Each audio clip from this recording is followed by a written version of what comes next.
स्वागत है आपका हमारे YouTube चैनल में। हम हमेशा आपके सामने किडनी से जुड़ी कई सारी जानकारी लेकर आते हैं।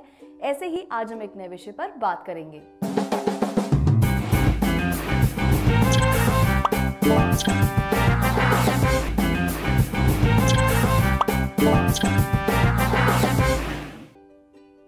इससे पहले कि हम अपने विषय की तरफ बढ़े, आप हमारे चैनल को सब्सक्राइब करें और साथ ही बेल आइकन को दबाना ना भूलें, जिससे आप हमारे द्वारा दी गई महत्वपूर्ण जानकारी आसानी से पा सकें। किडनी का काम ब्लड की गंदगी को साफ करने का होता है। किडनी का काम शरीर में मौजूद वेस्ट प्रोडक्ट्स, सॉल्ट्स, प्रोटीन और एसिड्स को यूरिन के रास्ते बाहर करना होता है। जब किडनी अपना काम सही ढंग से करती है तब तक आपका स्वास्थ्य ठीक रहता है। जब किडनी अपना काम सही ढंग से नहीं करती तो आपको स्वास्थ्य संबंधी समस्याएं हो जाती हैं। अगर बात करें किडनी की बीमारी की, तो किडनी की बीमारी को दो भागों में बांटा गया है, जिसमें पहला है अक्यूट किडनी डिजीज और दूसरा है क्रॉनिक किडनी डिजीज। पहले बात करते हैं एक्यूट किडनी डिजीज के बारे में। इसमें किडनी अचानक से खराब होती है और समय पर इलाज मिलने से जल्दी ठीक भी हो जाती है। क्रोनिक किडनी डिजीज की बीमारी में किडनी धीरे धीरे खराब होती है और ये ठीक नहीं होती। इसमें सिर्फ परहेज और बचाव किया जा सकता है। सीकेडी की वजह से diabetes, high blood pressure, frequent urination, infections और यूरिन ऑब्स्ट्रक्शन जैसी समस्याएं हो सकती हैं। इस तरह की समस्याओं के कारण अक्सर किडनी पूरी तरह खराब हो जाती है और आखिरी में डायलिसिस और किडनी ट्रांसप्लांट करवाने की जरूरत पड़ती है। अगर आप किडनी की किसी भी समस्या से परेशान हैं तो आप इसके लिए कर्म आयुर्वेदा से संपर्क कर सकते हैं। कर्म आयुर्वेदा आपको किडनी से जुड़ी समस्या का समाधान और सफल इलाज प्रदान करता है। आप कर्म आयुर्वेदा से संपर्क करने के लिए हमें व्हाट्सएप पर मैसेज भी कर सकते हैं। अब बात करते हैं किडनी में समस्या होने के कौन से लक्षण हैं जिनको नजरअंदाज करना आपकी किडनी के लिए हानिकारक हो सकता है। इसमें सबसे पहला कारण है आपके यूरिनरी फंक्शन में बदलाव। अगर आपको किडनी से संबंधित कोई भी समस्या है तो इससे आपके यूरिनरी फंक्शन में बदलाव जरूर होता है, जिसके चलते आपको रात के समय अधिक बार यूरिनेशन होना, यूरिनेशन जैसा फील होना पर यूरिनेट ना होना, यूरिन के रंग में बदलाव होना, यूरिन में जलन, फोमी यूरिन और यूरिन में ब्लड आना जैसी समस्या हो सकती है। ऐसे कोई भी लक्षण अगर आपको दिखाई देते हैं तो इसका साफ साफ मतलब है कि आपका यूरिनरी फंक्शन बिगड़ गया है और आपकी किडनी में कुछ समस्या हो गई है। इसके लिए जरूरी है कि आप डॉक्टर से संपर्क करें और साथ ही उनके ट्रीटमेंट के हिसाब से टेस्ट करवाएं। इसके बाद शरीर में स्वेलिंग होना, अचानक से किडनी में दर्द होना, कमर और पीठ में दर्द बने रहना, ये लक्षण भी किडनी खराबी के हैं। अगर आपको बार बार ठंड लगकर बुखार आता है तो ये लक्षण साफ इस बात की तरफ इशारा करते हैं कि आपको किडनी में समस्या हो गई है। किडनी का काम ब्लड को साफ करने का होता है। जब किडनी ब्लड को सही ढंग से साफ नहीं कर पाती तो इसके कारण स्किन में खुजली जैसी समस्या हो जाती है। ये भी किडनी खराबी का लक्षण है। तो यही थे कुछ लक्षण जो किडनी में समस्या को बताते हैं। बढ़ते हैं अपनी चर्चा की तरफ और बात करते हैं अक्यूट किडनी डिजीज के लिए कौन सा योग फायदेमंद है। किडनी से जुड़ी कोई भी समस्या हो उसके लिए योग सबसे बेहतर उपाय माना जाता है।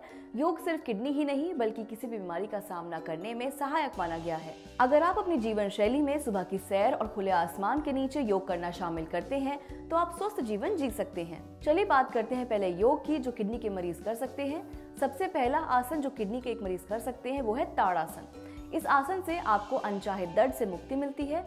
पीठ और कमर दर्द के लिए यह आसन फायदेमंद है। अगला है कटी चक्रासन। ये आसन हमारे शरीर को एक्टिव रखता है और साथ ही नसों में खिंचाव लाता है। इससे किडनी की कार्यप्रणाली नियंत्रित रहती है, पर किडनी के मरीज इस आसन को बिना डॉक्टर की सलाह के ना करें। बढ़ते हैं अपने अगले आसन की तरफ जो है पश्चिमोत्तानासन। अगर आप इस आसन को अपने जीवन में शामिल करते हैं तो इससे आपका ब्लड प्रेशर ठीक रहता है और साथ ही आपके शरीर में ब्लड सर्कुलेशन सही चलता है। अगर आप इस आसन को प्रतिदिन करते हैं तो यह आपके शरीर में क्रिएटिनिन लेवल को बढ़ने नहीं देता और इससे किडनी स्वस्थ रहती है। आगे है भुजंगासन। आपकी जानकारी के लिए बता दें कि किसी किसी का शरीर ऐसा होता है कि वह योग आसन झेल नहीं सकता और उन्हें इस आसन को करते समय कुछ परेशानी महसूस हो सकती है, खासतौर पर किडनी के मरीजों को। इसलिए किडनी के मरीज इस बात का विशेष ध्यान दें कि वो डॉक्टर की सलाह के अनुसार ही योग आसन को अपने जीवन में शामिल करें। भुजंगासन को करने से आपकी किडनी ही नहीं बल्कि आपका डाइजेस्टिव सिस्टम मजबूत बनता है। साथ ही आपके शरीर में होने वाले अनचाहे दर्द जैसे पीठ, गर्दन और सिर दर्द को दूर करता है और साथ ही थकान और मानसिक तनाव को भी आपसे दूर रखता है। तो ये थे कुछ आसन जिन्हें आप अपने जीवन में शामिल करें तो आप स्वस्थ जीवन जी सकते हैं। साथ ही आपको किडनी की समस्या में भी राहत मिलती है। किडनी के मरीज इस बात का ध्यान दें कि वे किसी भी आसन को बिना डॉक्टर की सलाह के ना करें। इसके बाद अगर आप अपने जीवन में आयुर्वेद को शामिल करें तो आप अपने स्वास्थ्य को और बेहतर रख सकते हैं और साथ ही कई और बीमारियों से बच सकते हैं। आयुर्वेद ने मानव जीवन को बहुत ही सरल और सफल बनाया है। आयुर्वेद प्राचीन समय से चला आ रहा एक ऐसा विज्ञान है जिसने मनुष्य और प्रकृति दोनों को जोड़कर रखा है और साथ ही दोनों के बीच संतुलन बनाए रखा है।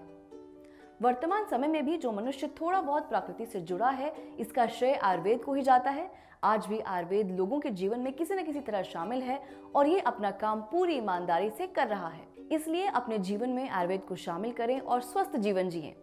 तो आज के लिए बस इतना ही। अगर आपको हमारी वीडियो पसंद आई हो तो लाइक और शेयर करना ना भूलें। साथ ही अपने विचार और सुझाव हमें कमेंट के माध्यम से जरूर दें। अगर आप किडनी की किसी भी समस्या से परेशान हैं तो आप कर्मा आयुर्वेदा से संपर्क कर सकते हैं। अब मैं आपसे विदा लेती हूँ और मैं फिर आऊंगी एक नए विषय के साथ। तब तक के लिए नमस्कार।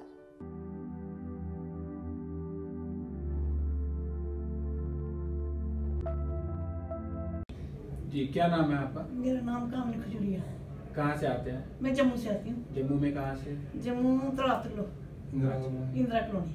अच्छा, ये रिपोर्ट्स हैं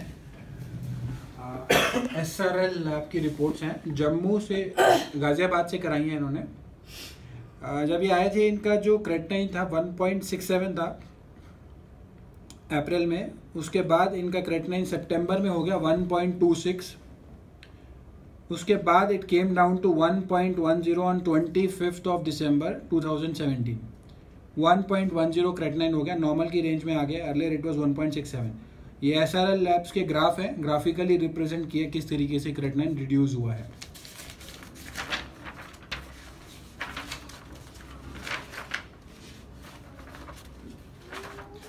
इनका शुगर जो थी, पहले इनकी शुगर थी 143, फास्टिंग चल रही थी। उसके बाद 161, उसके बाद ये शुगर रिड्यूस हुई 108 and right now 25 December sugar is about 82। Sugar normal की रेंज में आ गई है बिल्कुल। और इसी तरीके से जो HbA1c इन्होंने कराया है वो आ गया है 3.5 HbA1c आ गया है, विच is considered for a non diabetic patient. एक ब्लड यूरिया का इनका चार्ट है। ब्लड यूरिया इनका था 41 when the treatment was started. It came down to 24 and right now the blood urea levels are about 17 normal की range में।